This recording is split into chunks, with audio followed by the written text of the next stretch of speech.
सर्वसिद्धि ध्रुवमचलमणोवमं गदिं पते वोच्छामि समय पाहुड मीणमो सुद केवली भणिदम नमः समय साराय स्वानुभूत्या चकासते चित्स्वभावाय भावाय सर्वभावान्तरच्छिदे अनन्तधर्मणस्तत्त्वं पश्यन्ति प्रत्यगात्मनः अनेकान्तमयी मूर्तिर्नित्यमेव प्रकाशिताम्।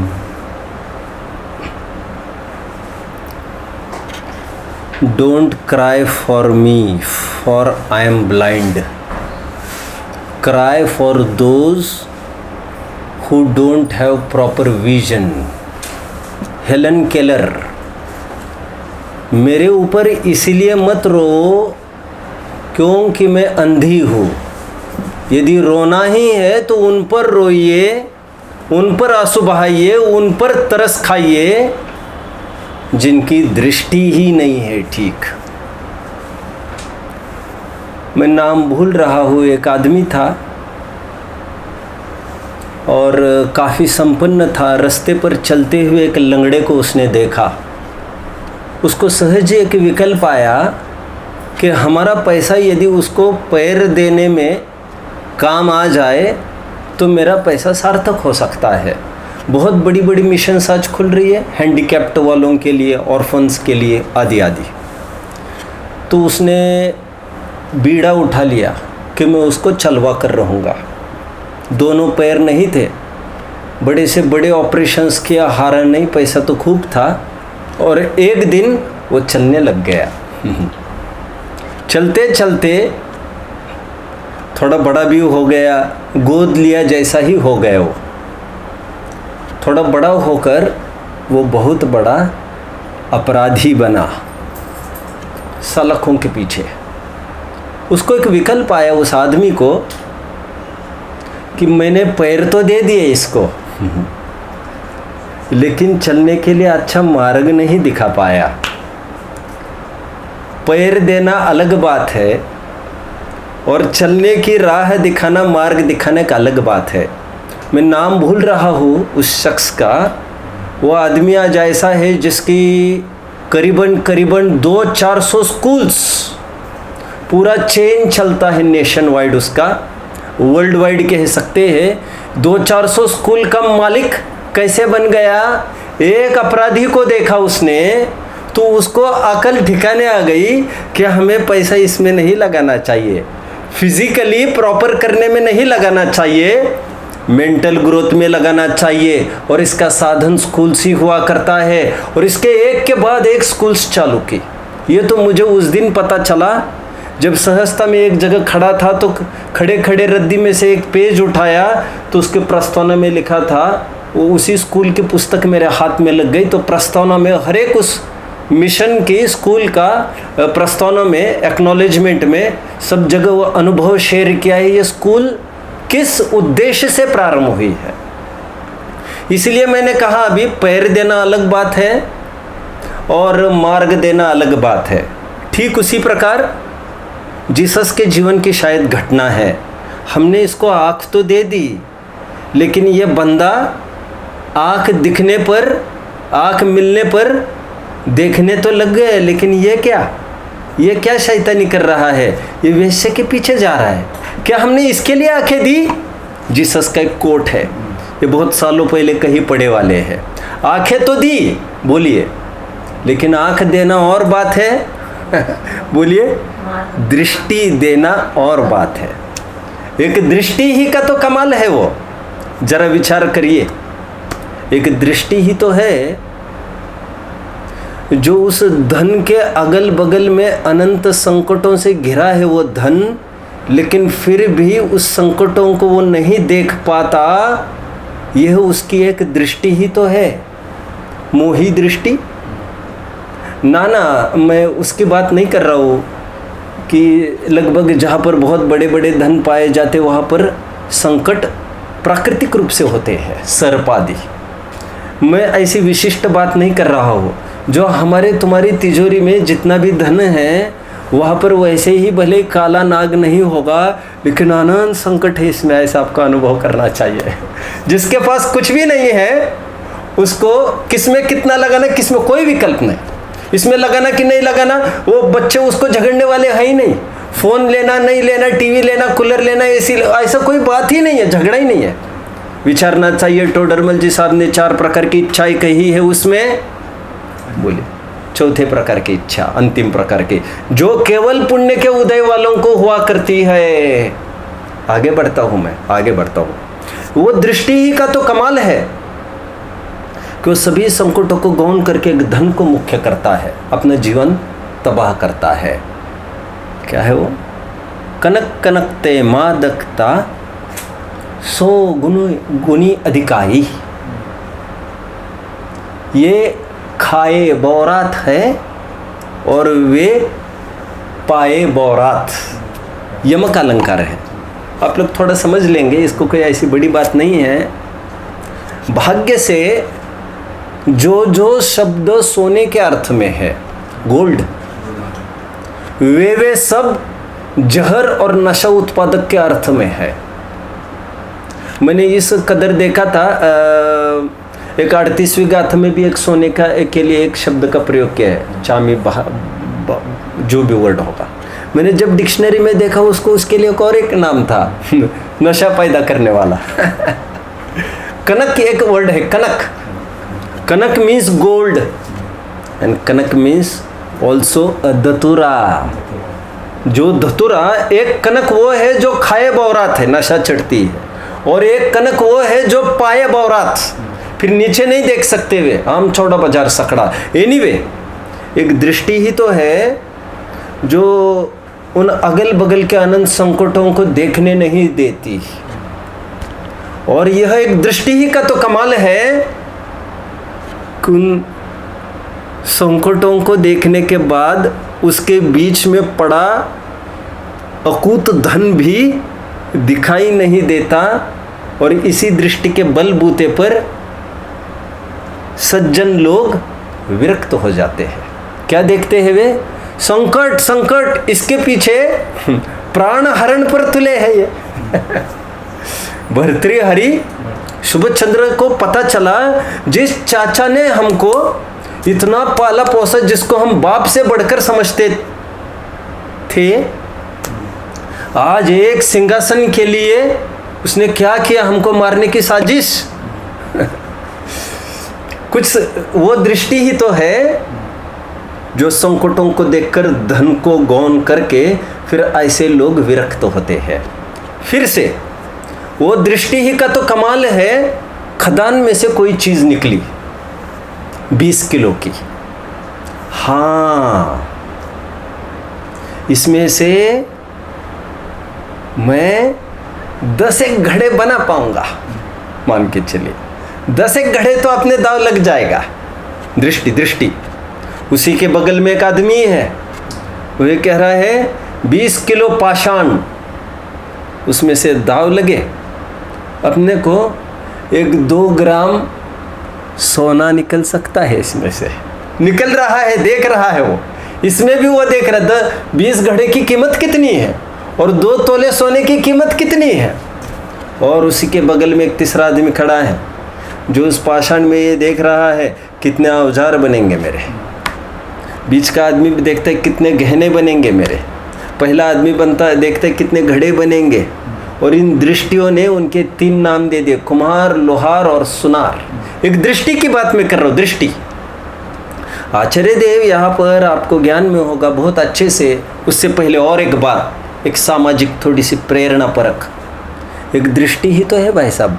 जो तीर्थ यात्रा के लिए जीव निकल पड़ता है और फिर कहते हैं यहाँ कुछ घूमने जैसा हो, चलो देख लेते हैं ये। और कुछ लोग ऐसे होते हैं घूमने के मूड से चलते हैं और उस साइड सीन को गौन करके उसमें भी वैराग्य ढूंढते रहते हैं। हमारे वज्रबाहु थे ना, वज्रबाहु प्रथम अनुयोग में ज़्यादा दुर्भाग्य से नहीं जाता जानता मैं, वज्रबाहु थे वे, ससुराल में जा पत्नी को नहीं छोड़ पा रहे थे वे। हम तो बहुत अच्छे हैं भाई साहब, हम स्वयं को कम नहीं आंकना चाहिए। इतनी डाउन्स से एकदम लीप करके एकदम अप्स पर आ गए अंतर मुहूर्त में। और क्या इरादा है? साला पूछ रहा है, मजे ले रहा है, साला ही था ना वो, मजे क्या क्या क्या देख रहे हैं साहब आप, क्या विचार है क्या कुछ आपका? और बात में कैसी बात बन गई, हाँ यदि आप लेते हो तो ले लेंगे। किसी ने स्वप्न में नहीं सोचा होगा। दृष्टि का फेर, घूमने जाते समय में भी किसी की दृष्टि अच्छी है तो वहाँ पर भी वैराग्य के साधन जुटाता है। किसी की दृष्टि ठीक नहीं है तो तीर्थ क्षेत्र को जाते समय में भी और भटकता, औरों को भी भटकाने का प्रयास करते हुए कहता है मंगलायतन में जब इतनी दूर आए ही है, जब यहीं पर तो है ताजमहल। घूमते रहते हैं। एनीवे, दृष्टि वही दर्पण, वही प्रतिबिंब, वहीं उसी स्थान पर जब प्रतिबिंब तब दर्पण, जब प्रतिबिंब, जब मोर का प्रतिबिंब तब दर्पण, जहाँ मोर, जहाँ दर्पण वहाँ मोर।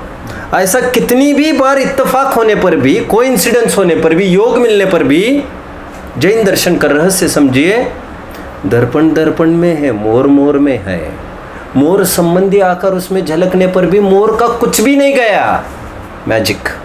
मैजिक उस दर्पण का है, झलकाने का।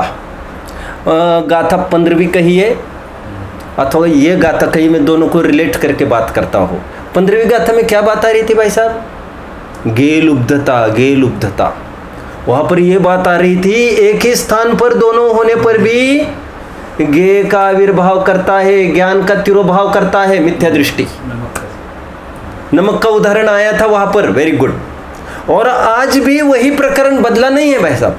समय सार में प्रकरण बदला नहीं देखना चाहिए। उसी प्रकरण को पहली गाथा से सेम ट्रैक को आपको पकड़ते आना चाहिए। यहाँ पर भी आज वही कह रहे हैं, यह मैं अनुभूति स्वरूप भगवान आत्मा, ऐसी अनुभूति उसको उदित नहीं होती, वहीं पर है। इसलिए कहा स्वयं जानने में आने पर भी यह मैं ऐसी अनुभूति, ऐसा श्रद्धान ज्ञान और अनुचरण उदय को प्राप्त नहीं होता। टोडरमल जी की भाषा में आई थिंक इट इज 3रा अध्याय मोक्ष मार्ग प्रकाशक का, क्या कह रहे हैं वहां पर? शायद ज्ञानावरण के संबंध में होने वाला दुख और उसकी निवृत्ति का प्रकरण चल रहा है। क्या कहा? निह केवल ज्ञान का अनुभव नहीं करता। क्या वर्ड है? निह केवल ज्ञान का अनुभव नहीं करता। मतलब निह केवल मतलब मात्र, केवल शुद्ध पर से भिन्न ऐसे ज्ञान का अनुभव नहीं करता। आगे स्वयं ही लिख रहे हैं, गे मिश्रित ज्ञान का अनुभव करता है। और यहाँ पर यह बात आज कह रहे हैं कि ऐसा आत्मा बाल गोपाल सबको सदाकाल अनुभूति में आने पर भी वो गे ही हावी होता है। ज्ञान में अहम कैसे करेगा? वो कैसे करेगा? नहीं, केवल ज्ञान का अनुभव नहीं करता। जैनेतरों में रामचंद्र जी की बात कहते हैं। रामचंद्र जी छोटे बच्चे थे और जब बच्चे थे वो लालायित हो गए, जिद पर उतर आए। चंद्रमा, बालम बच्चा, क्योंकि बच्चा ही तो होगा वो, और कौन होगा। बालम विहाय जल संस्थित मिंदु बिंबम मन्य क इच्छति जन सहसाग्रही तुम। क्या बात कही कि एक बच्चा, विहाय मतलब विहाय रहित, बालम विहाय जल संस्थित, जल संस्थित, जल में स्थित उस चंद्र बिंदु को पाने के लिए लालायित हो गया। मन्य क इच्छति जन सहसा ग्रहीतुम। एक साधारण आदमी तो ऐसी इच्छा नहीं करता। ये बच्चा है और वो लालायित हो गया, उसके चंद्रमा कैसे मिलेगा? कितना हाथ डाले वहाँ पर, गे को कितना देखे वहाँ पर कि गे मिलेंगे। हमारा पूरा पुरुषार्थ इसमें लगाना है वर्तमान पर्याय का। अच्छी सब्जी बना के खिलाई, अच्छा पति को बहुत राजी खुशी किया, 10-20 आइटम बना दिए और उनके स्वास्थ्य का ध्यान रखा, उनके सब काम किया। यह हमारे जीवन की, ये तो मजबूरी का सब करना पड़ा। ये आगे भी नहीं करना हो बहुभावांतरों में, तो आज हमको ये देखना है इन सब के बीच में जानने वाली वस्तु है, वो अदा जुदा एकदम भिन्न है और वह मय वस्तु हो। नहीं केवल ज्ञान का अनुभव नहीं होता। कल एक बहुत अच्छा कलश चला है, हालांकि आज पूर्ण होगा वो। उसमें अंतिम बात आई थी, न खलु यस्मात् अन्यथा साध्य सिद्धि। जब 2 बार कही आचार्यों ने तो बहुत महत्वपूर्ण बात हो गई। और वो भी 2 बार क्या कह रहे हैं? 2 किसका प्रतीक है? 2 अनंत का प्रतीक है। 2 बार कहा तो अनंत बार समझना चाहिए। एक वचन हिंदी में, एक वचन और बहुवचन, ये 2 ही वचन हुआ करते हैं। संस्कृत में तो एक वचन, द्विवचन, बहुवचन ऐसे ही है ना वैसे। तो 2 कहा तो अनंत समझना। न खलु मतलब न खलु यस्मात् अन्यथा साध्य सिद्धि। सचमुच नहीं है। सत्य महाव्रती मुनियों ने करुणा पूर्वक जीवों को ये बात बताई, मतलब उनका खेद और उनकी टीस इसके माध्यम से झलक रही है। आचार्यों को करुणा हुई ना, हमको देखकर ये रोजाना ये परेशान हो रहे, तभी तो करुणा हुई। मैं हमेशा उदाहरण देता हूँ, एक लड़का है घंटी के नीचे बैठा है, घंटे के नीचे मंदिर के बैठा है गुमसुम सा, और दूसरा बच्चा है, although the bell is beyond his reach, but he is thoroughly jumping and trying to ring the bell. निरंतर उछल रहा है और बजाने का प्रयास कर रहा है, बट बियॉन्ड रीच, उसको तो हाथ में नहीं आ रहे। इन दोनों बच्चों में से किसको देखकर हमें करुणा आएगी? जो प्रयास कर रहा है उसके लिए। ऐसा ही होगा ना। क्या करेंगे हम भाई साहब? हम दौड़ते जाएंगे, घंटे को तो नीचे नहीं ला सकते। ऐसा घंटे को नीचे ला सकते, हाथों हाथ दे सकते होते, तब तो क्या बात होती। उसको थोड़ा to lift him up, we will try to lift him up. उसको थोड़ा ऊपर उठाने का प्रयास करेंगे ताकि वो बजा पाए। उसके प्रति करुणा नहीं आती जो प्रयास नहीं करता। ये जितने भी सांसारिक जीव है सुख के लिए निरंतर प्रयास करते हैं। प्रयास नहीं करते तो आचार्यों को करुणा नहीं होती। तो आचार्यों को लगा बच्चे यहाँ नहीं, दिशा मोड़ो, तुम हाथ जो यहाँ पर कर रहे हो विषयों की तरफ, यहाँ नहीं, तुम्हारा सुख अंदर है तुम्हारा। तो आचार्य देव की इसीलिए करुणा है। और करुणा में क्या कह रहे हैं? न खलु यस्मात् अन्यथा साध्य सिद्धि। इसके बिना साधन की सिद्धि अन्य साधन से नहीं होगी। कौन सा साधन कहा? सम्यक दर्शन ज्ञान चारित्र साध्य आत्मा। कारण और कार्य देखिए, सुनिए। जब तक नेता को, प्रसिद्ध उदाहरण, जब तक नेता को ये लगता रहेगा कि मैं जितनी ज़्यादा से ज़्यादा दिल्ली चक्कर काटूं तो मेरी अपनी बनी रहेगी, पोस्ट बना रहेगा मेरा। जितनी मैं फ्लैटरिंग कर सकूं, बटरिंग कर सकूं, मक्खन लगा सकूं जाकर, उतना मेरा कल्याण होगा। तब तक तो भगवान ही मालिक है, उसको कितना श्रम करना पड़ेगा। और जब उस नेता को ये ख्याल में आएगा जिस दिन मुझे और किसी के सामने झुकने की आवश्यकता नहीं है, जब उसको ख्याल में आए कि जनता की सेवा ही मेरे लिए मेरा करियर है, वो रात देखे न दिन देखे, अपना भोजन को नहीं देखे और कुछ नहीं देखे, वो दिन रात मेहनत करता है, उसको किसी की परवाह नहीं है, लीडर की भी परवाह नहीं उसको। अब जानते हैं, मैं जानता नहीं हूँ, मराठी में कहते अपक्ष में से खड़ा हुआ। अपक्ष यहाँ पर हिंदी में भी अपक्ष वर्ड है। फिर जो स्वयंभू नेता कहते हैं क्या उनको, जिनकी ताकत है, कहते हैं आप नहीं दे रहे टिकट, हटो। वो अपनी अपक्ष के रूप में खड़ा होता है, फिर भी चुन लिया जाता है पब्लिक के द्वारा। फिर हम जहाँ जाएंगे वहाँ पर वोट आएंगे। और इसलिए मौलाना आज़ाद ने तो कहा था, मैंने नवविदस्य गाथा में इस बात को बताया था कि नेहरू जब प्रधानमंत्री थे तब कहा था उनको, आप मुझे हटाएंगे, मुझे नेहरू जी आप एड़ी चोटी का प्रयास कर लेना और मुझे हटा कर दिखा देना, क्योंकि आपके बलबूते पर मैं खड़ा नहीं हूँ। मैंने जो सेवा की है मुस्लिम लीग की, ये बच्चा बच्चा जानता है उसकी। जब नेता को यह ख्याल में आएगा मेरे साध्य की सिद्धि जनता की सेवा में है, तो उल जलूल हरकतें नहीं करेगा।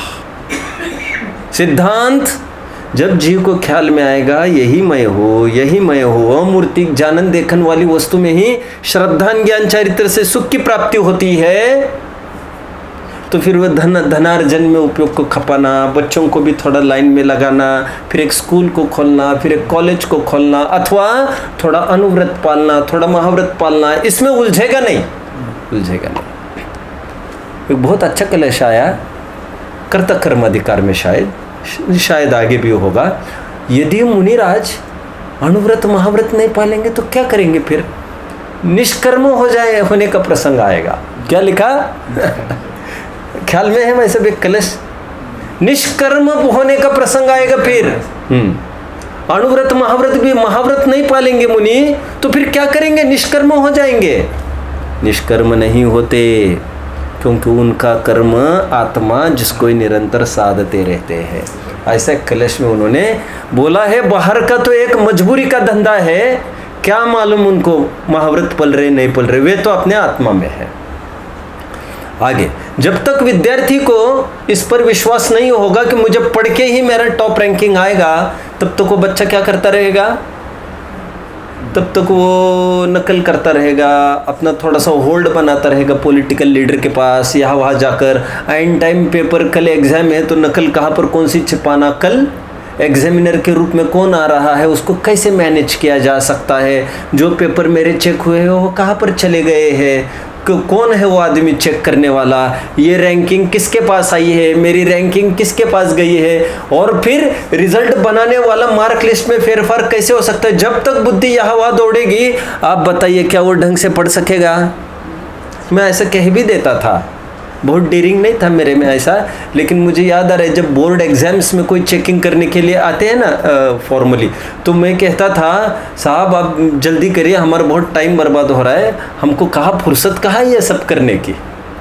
चले जाते थे वे आगे। ये नकले वकले करने की, और नकले करने वाले कभी टॉप थोड़ी कर सकते हैं। एनीवे, न खोलू यस्मात अन्यथा साध्य सिद्धि कहकर जिसको रत्नत्रय पर आस्था नहीं आती, वो फिर गेट टुगेदर्स में थोड़ा ये अच्छा करने में, थोड़ा वो अच्छा करे, परिकर अच्छा करे, परिसर अच्छा करे, फिर सुख होगा, ऐसा करके वो अपना जीवन गवा देता है। वो ये नहीं समझता दृष्टि अच्छी हो तो सब नरक में भी, वो कहा बाहर का क्या हमको करना है, अंदर की दृष्टि ठीक करनी है। अभी इसकी भावार्थ और टीका बहुत विचारणीय है, शायद भावार्थ अपन जल्दी पूरी कर पाए, फिर मैं आगे बढ़ूँगा। देखिए, आचार्य कहते हैं कि जिसे किसी प्रकार पर्याय दृष्टि से त्रित्व प्राप्त है, कल मैंने एक उदाहरण दिया था अंत में, शायद कल ही, तिरंगा का त्रित्व। अब जानते हैं what does that wheel stand for? What does that wheel stand for? 24 आरे का एक व्हील है जो सारनाथ में जो अशोक का एक स्तंभ है, वहाँ से शेर का स्तंभ है, वहाँ से वो वहाँ पर लिया गया है। किसका प्रतीक है? व्हील ये प्रतीक है गति का, चलने का, और इसलिए इसको बीच में लिया निरंतर चलते रहना, अ साइन ऑफ प्रोग्रेस। मैं थोड़ा आपको बताता हूँ। ये आप जानते हो, पहले ये जो झंडा था अपना इंडिया का, भारत कहना चाहिए कायदे से भी, भारत का जो झंडा था वो दुरंगी था पहले, और सब देखना चाहिए। पहले तो एक केसरी था भगवा, और एक हरा था, गांधी जी का उसमें यस था। हरा स्टैंड फॉर मुस्लिम भाई, मुस्लिम, और एक केसरी स्टैंड फॉर हिंदू, ऐसे एक ताल में था। आप जानते उससे पहले और एक बात, जो अपने केसरिया लहराते हैं ना, सचमुच सबसे पहले वो था अपना झंडा। वो झंडा था नहीं, लेकिन स्वतंत्र वीर सावरकर ने अक्सर विरोध किया तिरंगे का। पक्का हिंदूवादी था वो, और वो उसका कहना था ये केसरी ही चाहिए पूरा इसका। एनीवे, अपना केसरी तो ये बहुत शुभ का प्रतीक है, और जैनियों में भी बहुत माना गया, जैन बौद्ध हिंदू में सब में। तो एनीवे, आज ये माना गया है कि ये जो केसरी रंग है वह एक समर्पण का प्रतीक है। सफ़ेद रंग है वो शांति का प्रतीक है, शांति का प्रतीक है। लोक में भी मदर टेरेसा जब मर गई तो 2 सफ़ेद कबूतर आकर बैठे थे। इट वॉज सेड कि it is the symbol of peace. Anyway, और तीसरा ग्रीन, वो एक उन्नति का प्रतीक है, प्रॉस्पेरिटी का प्रतीक है। थोड़ा समझना अभी ध्यान से। श्रद्धा, ज्ञान, चरित्र, समर्पण। श्रद्धा समर्पण करती है, पूर्ण आहुत करती है। ज्ञान तो एक कॉमन प्लेटफॉर्म देता है, ज्ञान ने विषय को दिखाया, बाकी फिर तुम जानो भैया। श्रद्धा ने एकत्व की और प्रोग्रेस निरंतर क्रमशः बढ़ता है गुणस्थानानुसार। वह कौन? चारित्र। What does this wheel stand for? मोक्ष मार्ग। ये त्रित्व एक मोक्ष मार्ग, कल चर्चा हुई थी। आचार्य कहते हैं कि जिसे किसी प्रकार पर्याय दृष्टि से त्रित्व प्राप्त है, पर्याय दृष्टि से त्रित्व प्राप्त है, उसको पर्याय दृष्टि है ये नहीं कह रहे हैं। पर्याय दृष्टि से हम देखो उस ज्ञानी को तो उसको त्रित्व प्राप्त है। तथापि शुद्ध द्रव्य दृष्टि से जो एकत्व से रहित नहीं हुई तथा जो अनंत चैतन्य स्वरूप निर्मल उदय को प्राप्त हो रही है, ऐसी आत्म ज्योति का हम निरंतर अनुभव करते हैं। यह कहने का आशय यह भी जानना चाहिए कि जो सम्यक दृष्टि पुरुष हैं वे जैसा हम अनुभव करते हैं वैसा अनुभव करें। अच्छा मैसेज दे दिया इन्होंने, जैसा हम अनुभव कर रहे हैं। पहले तो ये कहा लाइन 1, हम ऐसा अनुभव करते हैं और हम बहुत सुखी हैं। हम क्या कहते हैं साहब, आजकल हमने वो चीज़ लेना चालू की है। भोजन के पहले थोड़ा सा ये ले लेते हैं। थोड़ा अच्छा उदाहरण दे दूँ तो आपको यूज़ भी करना हो तो, जैसे भोजन के बाद हमने एक काम चालू किया है, रोज़ थोड़ी सी इलायची, थोड़ी सी लौंग, ये चालू किया है ताकि उसको सुपाच्य बताया है डॉक्टर ने। और हमें बहुत, एक सेकंड, और हमें बहुत लाभ हुआ उसका। क्या बात कही हमें डॉक्टर, हमने बहुत आजमाया, कोई बात नहीं बनी। फिर हमने ये करना चालू किया, 2 हमें बहुत लाभ हुआ, 3 अब एक काम करो, तुम भी आजमाओ ना इसको, तुम्हारी प्रकृति भी ऐसी ही लगती है थोड़ी। क्या कह रहे हैं यहाँ पर, हम भी पहले कभी तुम्हारे शरीर के दुखी थे, तो हमने रत्नत्रय को हम निरंतर अनुभव, हमको उपदेश मिला अनुभव का, हमने अनुभव किया, वाकई में आज हम बहुत सुखी है। और कह रहे हैं अभी एक काम करो, आप भी दुखी हो, सुखी होना चाहते हो तो आप भी निरंतर जो अनुभव में आ रहा है उसी को निरंतर अनुभव करो। देखो फिर से, जैसा हम अनुभव करते हैं वैसा अनुभव करें। टीका कमेंटरी देखिए। लोक में टीका मतलब तो ऐसा होता है थोड़ा सा ब्लेम करना, यहाँ पर टीका इज़ अ कमेंटरी। टीका फिर फुटनोट जिसको अपन कहते हैं टिप्पणी के रूप में, तो उसको यहाँ पर वो एक एक्सप्लेनेशन के रूप में होता है, लोक में अच्छे रूप में नहीं देखा जाता। टीका, अब कोई तर्क करे कि आत्मा तो ज्ञान के साथ, देखिए अभी क्या तर्क खड़ा किया है, थोड़ा सा आप यहाँ सुनिए। पढ़ के तो मुझे नहीं के बराबर ही दिखाना था, मैं तो अनायास ही पढ़ने लग गया। एक एक वर्ड में समझाने लग जाओ तो बहुत है बेटा, मैं आपको मतलब की भी बात निकाल रहा हूँ और आगे बढ़ रहा हूँ। यहाँ पर शंकाकार ने एक शंका करी, जो आप ये कह रहे हैं निरंतर सेवन करना चाहिए सम्यक दर्शन ज्ञान चारित्र का, निषेव्य यथाशक्ति, पुरुषार्थ सिद्धि उपाय में भी ये बात आई। एवं सम्यक दर्शन, छंद पूरा करो कोई। एवं सम्यक दर्शन, वितराग विज्ञान, मुक्ति का मार्ग, वितराग विज्ञान 3। एवं सम्यक दर्शन ज्ञान चरित्र त्रयात्मको नित्यम, क्या तस्यापि मोक्ष मार्गो निषेव्यो भवति यथाशक्ति। क्या कहा? निषेव्य मतलब निरंतर सेवन करना चाहिए।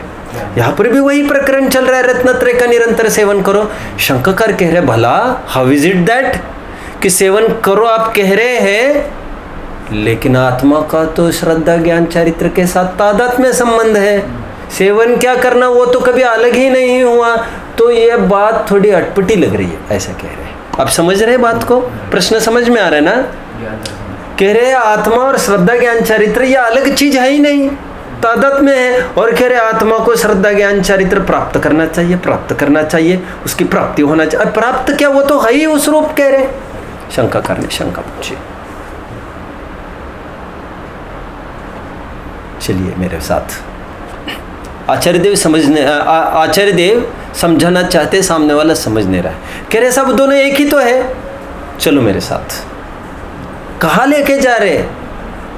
देखो क्या है, देखो वो तो तालाब है साहब, तालाब है तो बीचों बीच देखो, बीचों बीच के हाँ अच्छा वो मछली दिख रही है, मछली। तो क्या दिखाना चाहते हैं आप? वो मछली क्या बोल रही, देखना सुनना जरा। कह रहे मुझे प्यास लगी है, मुझे पानी पीना है। कह रही है ऐसा बोल रही है। आदमी ये कह रहा है शंकाकार के जल में मीन प्यासी, मोए सुन सुन करावे हंसी। कहते हैं पानी मछली मय है, मछली पानी में मय है, मय में नहीं मय। पानी ही उसका जीवन होने पर भी यदि मछली ये कहे और कोई कहे तो और बात है कि मुझे बहुत प्यास लगी है, तो मछली को क्या कहा जाए, तो हंसी हंसना कि रोना। कह रहे लेकिन यह संभव है, कह रहे कि उसी में रहता है, लेकिन कहते ज्ञान दर्शन चरित्र रूप होने पर भी, स्वरूप ऐसा होने पर भी, स्वभाव रूप ऐसा होने पर भी, तादात्म्य नित्य तादात्म्य होने पर भी उसका रियलाइजेशन नहीं है। And the fruit is directly proportional to the realization. हम उसको जितना स्वीकार करें उससे सुख की प्राप्ति होगी। कह रहे होने मात्र से क्या होता है, स्वीकृति होना चाहिए। मछली का तो उदाहरण बहुत दूर का है, आचार्य देव कहते हैं, क्योंकि वो तो उसके मुंह में पानी नहीं जा रहा है। यहाँ पर तो कह रहे हैं, यहाँ पर स्वयं जानने में आ रहा है। अपना ऐसा कहे ना, लाइट नहीं आ रही, लाइट नहीं आ रही है। अरे भैया लाइट आ रही है ऊपर से, घर तक, हाँ घर तक। स्विच तुम चालू नहीं करोगे तो तुम्हें कैसे एक्सपीरियंस मिलेगा उसका, समझे? पानी आ रहा है, हम नल खोलेंगे नहीं तो एक्सपीरियंस कैसे मिलेगा? उसी प्रकार अनुभव में ये उदाहरण भी एक देश है, क्योंकि इसके लिए तो नल खोलना पड़ेगा स्विच चालू करना पड़ेगा। यहाँ पर तो रियलाइजेशन करना है, वेदन होने वाली वस्तु को वेद्य वस्तु से, ज्ञेय वस्तु से भिन्न जानना है, उसमें अहम करना है। आचार्य देव कहते हैं तादात्म्य में संबंध होने पर भी उसका स्वीकार नहीं करता ना, दिक्कत ये है, कह रहे हैं। इतनी सी बात है। देखिए धोबी को कहना, क्या धोबी को कहना, अरे धोबी हम किस मुंह से कहे दुनिया को, किस मुंह से दुनिया को कहेंगे कि धोबी पानी के बीच में बैठकर प्यासा मर गया? हम कौन से मुंह से कहेंगे दुनिया को, क्योंकि दुनिया मानेगी नहीं इसको। एक धोबी था भाई साहब, धोबी। वो धोबी क्या करता था, और संभव है ऐसा, संभव है ऐसा, प्यास तो बहुत लगी, प्यास तो उसको लगेगी, तो वो ठोकता जा रहे। फिर वो ये सोचता था दो कपड़े करूँगा, इस सेठ के ये कपड़े निपटा दूँ तो फिर वो पानी पी लूँगा। दो ठोक कर फिर ये विचार करता था, अच्छा ये 2 कपड़े और ठोक लेता हूँ, फिर पानी पी लूँगा। और ऐसा कपड़े ठोकते ठोकते वो धोबी कौन है और कपड़े कौन है, पानी क्या है और प्यास क्या है, आप सब लोग समझ रहे होंगे। वो ठोकते ठोकते मर जाए यदि, तो धोबी को यार हम किस मुंह से कहे।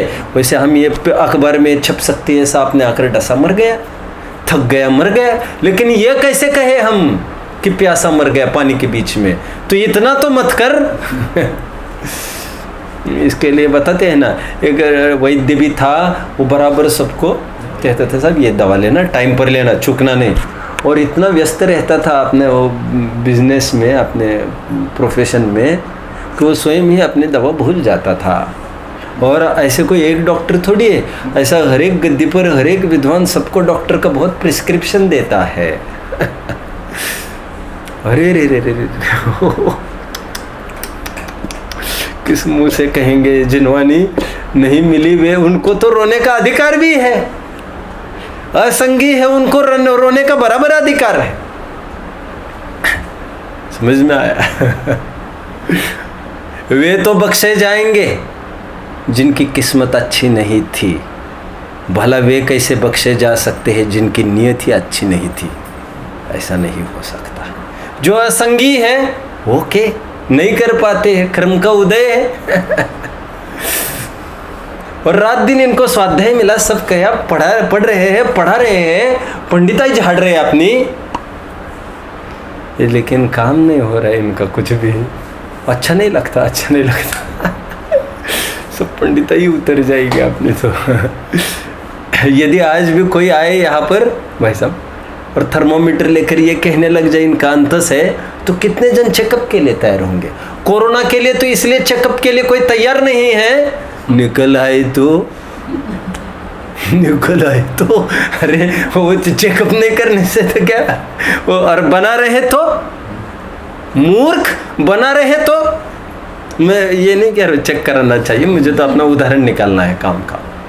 फिर दूसरों के सामने हमारी पंडिताई निकल जाए तो, और अपने सामने अपनी निकल जाए तो। दूसरों की इतनी फिक्र करते हो, 50-60 साल का सहयोग है, और अपने आत्मा को तो अपने जीवन भर मुंह देना है, अनादि निधन वही है अपने साथ, उसकी केयर नहीं करते हो। और ये 10-5 आदमी के पीछे मिथ्या दृष्टि घोषित होने के लिए डरते हो। अच्छा नहीं है। लोगों के इतनी फिक्र करते हो, अपनी फिक्र नहीं करते हो। क्या कहते हो उसको, बाराती की इतनी चिंता करते हो, और घराती को तो पूछ नहीं रहे तुम। घर के आदमी प्यासे। क्या कहावत चलती है, पड़ोसी के क्या, घर के पूत कुंवारे, पड़ोसी के फेरे। आपके बुंदेलखंड से सीखा है भाई साहब, सोच रहे हो ना। मुझे तो हिंदी बोलना आता ही नहीं था। ये पहले गद्दी पर कैसे लोगों ने मुझे बिठा दिया, मुझे अभी भी ये क्या बिठा बस दिया खनिया दाना में, और मैं आधा तो मराठी ही बोलता था। मुझे यही समझ में नहीं आता तो मुल्मी ये जो शब्द बोल रहा हूँ ये मराठी भी है कि हिंदी है।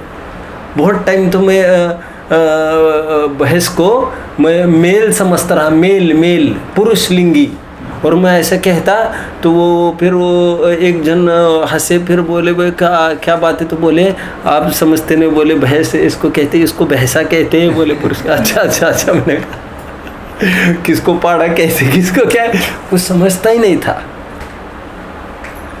चलो कहाँ तक आए? मैं ये कह रहा था, कुछ बात चल रही थी, मैं ये कह रहा था धोबी प्यासा ही मर जाए तो थोड़ा अटपटा नहीं लगता? इसका जो प्रश्न है वो वैसे तो जायज लग रहा है। उसका कहना है आत्मा श्रद्धा ज्ञान चारित्र से रहित कब होता है जी? जो उसके उपासना की बात करते हो आप, लेकिन उपासना का अर्थ और प्राप्त करने का अर्थ तो तुम समझ ही नहीं रहे हो हमारा। प्राप्त मतलब ऐसा थोड़ी है जो दूर था और उसको पास करने की हम बात करें, ना ना ना ना ना। हम ये कह रहे हैं यदि दूर था और पास करना है तो क्षेत्रापेक्षा नहीं भावापेक्षा ऐसा जरूर कह सकेंगे। और समझने की बात यह है कि तुम उसको स्वीकार करने की बात है। पत्नियों होने को घर में है और नहीं जमती है तो वो थोड़ा, और नए लोग आते हुए भी समझ जाते हैं साहब इनकी कुछ जम नहीं रही है, ऐसा लग रहा है। तो सामने वाला बेचैन हो जाता है, कहते यार तुम अच्छे से रहो, कुछ रहो। और ठीक है हम भी तुम्हारे घर कल आएंगे, फिर देखते तुम। चलो ठीक है, मैं महत्वपूर्ण अभी एक बात आएगी, पहले इसको बात को पूरा करें। अब कोई तर्क करे कि आत्मा तो ज्ञान के साथ तादात्म्य स्वरूप है। तादात्म्य मतलब अविनाभाव, उस रूप, तत् आत्मा उस रूप अलग नहीं है, इसलिए वो ज्ञान का नित्य सेवन करता है। तब फिर उसे ज्ञान की उपासना करने की शिक्षा क्यों दी जाती है? उसका समाधान ये है, ऐसा नहीं है। यद्यपि आत्मा ज्ञान के साथ तादात्म्य रूप स्वरूप से है, तथापि वह एक क्षण मात्र भी ज्ञान का सेवन नहीं करता। ऊपर उसका क्या कहना था, तादाद में है तो सेवन करता ही है। आचार्य देव ने उसमें टुकड़े करके कहा, पहली बात तो सही कही, तादाद में तो है, लेकिन उसका सेवन करता है ऐसा नहीं है, स्वीकार करना ऐसा नहीं। अभी बची हुई बात में मैं थोड़ा यत्न करता हूँ, 5-10 मिनट शक्ति प्रमाण। यहाँ पर कुछ बात कह रहे हैं जो आगामी मेरा जोर 21वें कलश में भी वो बात फिर से आने वाली है। मैं यहीं पर थोड़ा समझा देता हूँ, 21वें कलश में फिर मैं कुछ इजी रहूँगा। यहाँ पर ये बात कह रहे हैं, सुनना ध्यान से, मामला सेंसिटिव कहने की अपेक्षा महत्वपूर्ण जरूर है, आप समझे इस बात को। क्योंकि स्वयं बुद्धत्व स्वयं स्वतः जानना अथवा बोधित बुद्धत्व दूसरे के बताने से जानना, इन कारण पूर्वक ज्ञान की उत्पत्ति होती है। या तो काल लब्धि आए तब स्वयं ही जान ले, या तो कोई उपदेश देने वाला मिले तब जाने, जैसे सोया हुआ पुरुष या तो स्वयं ही जाग जाए या तो कोई जगाए तब जागे। वैसे प्रकरण पूरा हुआ है, मुझे क्या कहना है अभी थोड़ा समझिए। कुछ लोग ऐसे होते हैं जो उनकी संचेतना ही आलाम है। Are you getting what I mean to say? जिसका पीछा करना है, कुछ लक्ष्य निर्धारित है उनका, उनके लिए ये बाहर के गज़र की अलार्म की आवश्यकता नहीं पड़ती। अलार्म होता है ना फ़ोन में, अभी तो कौन चाबी भरने के कहा रहे हैं अलार्म अभी। तो वे लोग ऐसे होते हैं, जैसे मैंने सोचा मुझे 3 बजे उठना, और मैंने पलक खोलने के पहले ही मुझे पता है वहाँ पर 3 ही दिखेंगे। ऐसा अनुभव किया होगा आप लोगों ने, मुझे लग रहा है। रोज़ाना का एक्सपीरियंस ऐसा होना चाहिए। और नींद इतनी सावधान चाहिए, गाफिल जो सोते हैं उनकी स्थिति बहुत चिंताजनक है। स्वान निद्रा चाहिए। और कौन सी निद्रा है?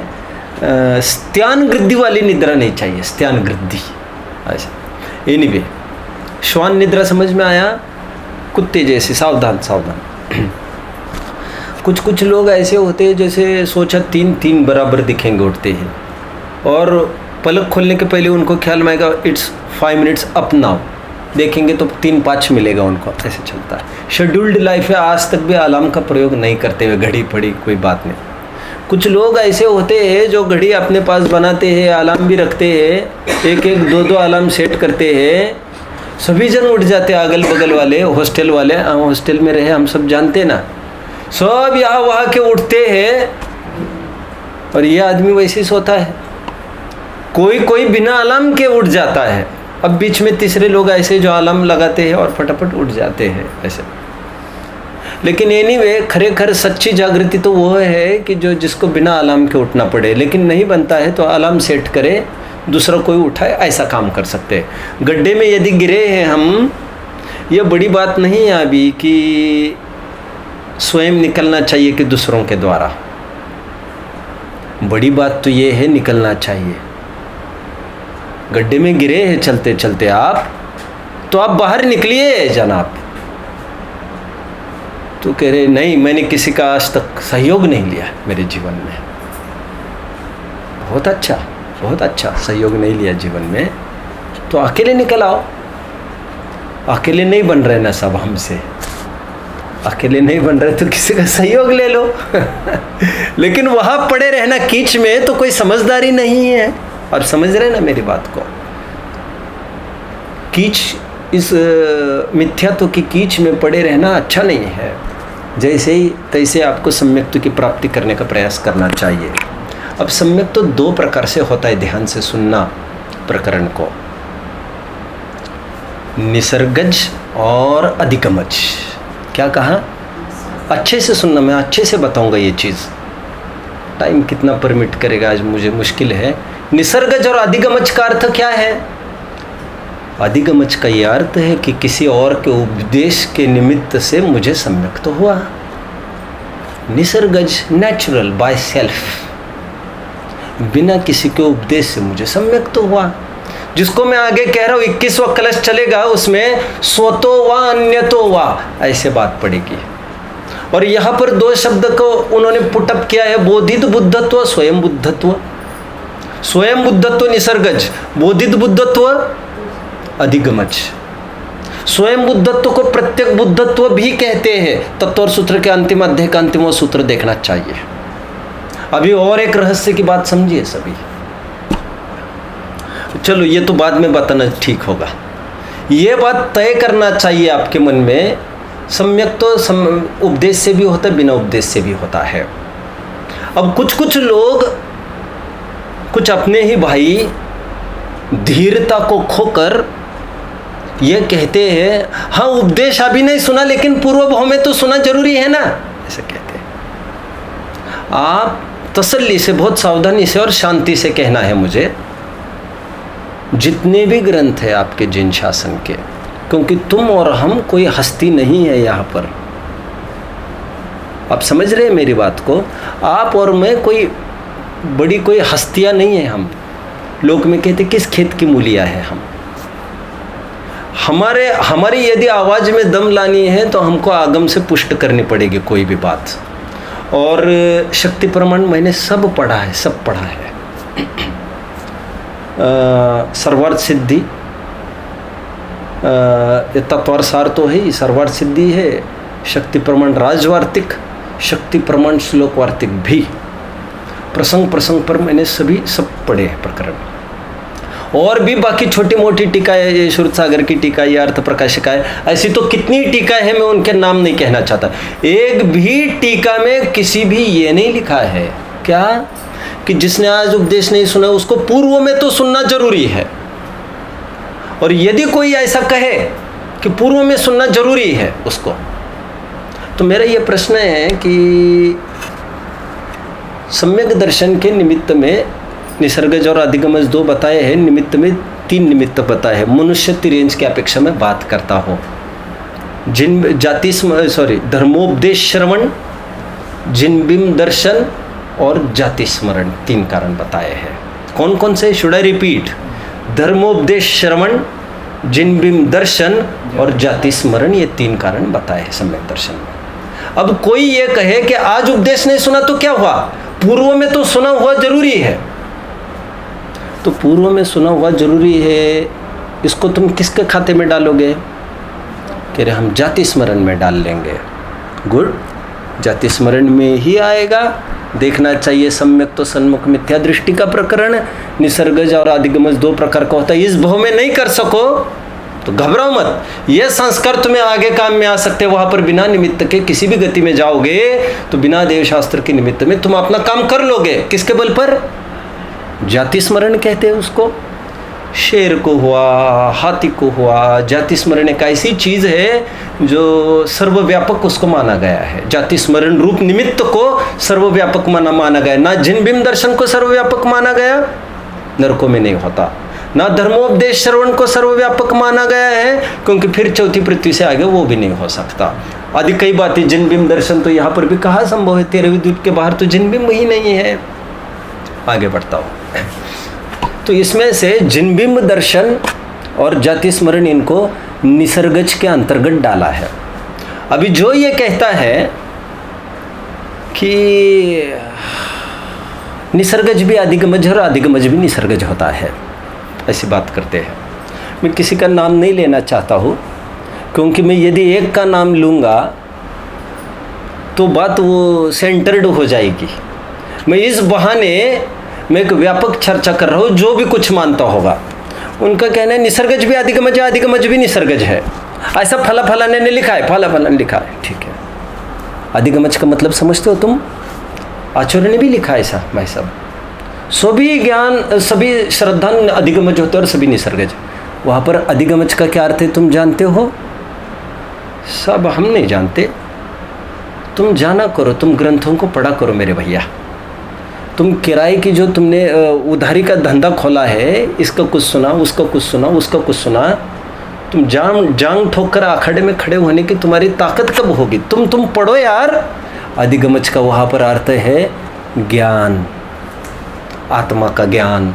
इसीलिए शंका करने की शंका खड़ी करी भाई साहब। वहाँ पर सभी सम्यक दर्शन जितने होते हुए अधिगमज ही होते हैं, क्योंकि अधिगम, गम धातु है ना जानने के अर्थ में, अधिगम तो अधिगमज मतलब जानने पूर्वक, आत्मा को जानने पूर्वक। आचार्य देव कहते हैं मेरे भैया ये तो सब जानते हैं, आत्मा को जानकर ही आत्मा का श्रद्धानु होता है, जो गाथा चल रही है अभी। तो यहाँ पर अधिगमच का अर्थ जानना थोड़ी लेना, क्योंकि जाने बिना तो श्रद्धानी नहीं होता। इस विशिष्ट प्रकरण में अधिगमच का अर्थ आत्मा को जानना ऐसा नहीं लेना चाहिए। तो अधिगमच का अर्थ उपदेश से ऐसा लेना चाहिए। और इस न्याय से सभी निसर्गज अधिगमज नहीं होते, सभी अधिगमज निसर्गज नहीं होते, बल्कि खरे अर्थ में निसर्गज तो निसर्गज होता है, अधिगमज तो अधिगमज होता है। अभी निसर्गज के दो भेद हैं, जाति स्मरण और जिनबिंब दर्शन। अभी जाति स्मरण एक ऐसा दायरा है, जाति स्मरण शब्द का अर्थ पहले खोलना चाहूँगा। जाति स्मरण मतलब, जाति मतलब जाति का अर्थ, शाब्दिक अर्थ, जाति का शाब्दिक अर्थ जन्म, सिंपल वर्ड जाति का अर्थ। कहाँ पर आया, कहाँ पर आया, कहाँ पर आया ये? नवजात शिशु, अभी नया जन्मा बच्चा। जात मतलब जन्म, ओके ओके ओके। यथा जात रूप धर, जैसा जन्म के टाइम का रूप होता है वैसा। जात मतलब जन्मना, जन्मना। अभी समझ में आ रहा है? जात मतलब जाता, हाँ। जाति मतलब जन्म। एक विशिष्ट में आपको थोड़ा व्याकरण का भी ज्ञान होना बहुत जरूरी है। या जाति मतलब ना हिंदू मुसलमान की बात है, ना एक इंद्रिय दो इंद्रिय की बात है। जाति मतलब जन्म, और मैंने दो उदाहरण दिए इसके लिए। जाति स्मरण मतलब पूर्व भाव संबंधी स्मरण होना। अभी जाति स्मरण में एक बात, तुम जो कह रहे पूर्व भाव में देखना जरूरी है, इस भाव में नहीं सुनी हो तो ये जाति स्मरण वाले को भले ही ऐसा अभिष्ट हो सकता है, लेकिन जिनबिंब दर्शन वाले को कैसे अभिष्ट करोगे तुम यहाँ पर? एक बात। दूसरी बात, यह कहाँ पर लिखा है कि जाति स्मरण में, पूर्व भाव के स्मरण में देशना ही कार्यकारी होगी? हम मानते हैं पूर्व की देशना जो सुनी है पूर्व भाव में, उसको आज स्मरण में लिया तो यह जाति स्मरण होगा। लेकिन व्याप्ति उल्टी नहीं बैठती। जो जो जाति स्मरण है वो पूर्व भाव का सुनी हुई देशना ही स्मरण हुई है, यह कहाँ लिखा है? कोई भी घटना स्मरण होकर उनको असम्यक तो हो सकता है। समय तो हो गया है और चर्चा मुझे बहुत करनी है, इसमें काफ़ी चर्चा करनी है। मैं शायद चर्चा को कल करूँगा, क्योंकि कम से कम मुझे 20-25 मिनट और चर्चा करने, तर्क युक्ति और आधार से। आज समय हो रहा है, आप और थोड़ा सा देख कर आइए निसर्गज अधिगम सम्यक्तों का, क्योंकि लोक में ट्रेंड ये चलता है उपदेश सुनना जरूरी है इस भाव में नहीं पूर्व भाव में। और मैं इस बात का दृढ़ता से खंडन करता हूँ ये कहते हुए कि सम्यक दर्शन मेरे भाई दो प्रकार के कहे, एक उपदेश से और एक बिना उपदेश से। ये बात सही है कि उपदेश से होने वाले सम्यक्तों का अनुपात कंपैरेटिवली ग्रेटर है, संख्यात गुना है। यह कहाँ लिखा? तत्वर सूत्र के 10वें अध्याय का अंतिम सूत्र देखना चाहिए, अल्प बहुत्व का प्रकरण, जिसमें साफ साफ ये बात कह रहे हैं, स्वयं बुद्धत्व की अपेक्षा बोधित, प्रत्येक बुद्धत्व की अपेक्षा बोधित बुद्धत्व वाले संख्यात गुना ज़्यादा होते हैं। क्योंकि तुरंत ख्याल में आता है, लोगों को देखकर ही समझाने पर ही समझ में आता है, ऐसी ही लगभग नॉर्मली बुद्धि होती है, लेकिन यह सर्वव्यापक नियम नहीं है। कल हाँ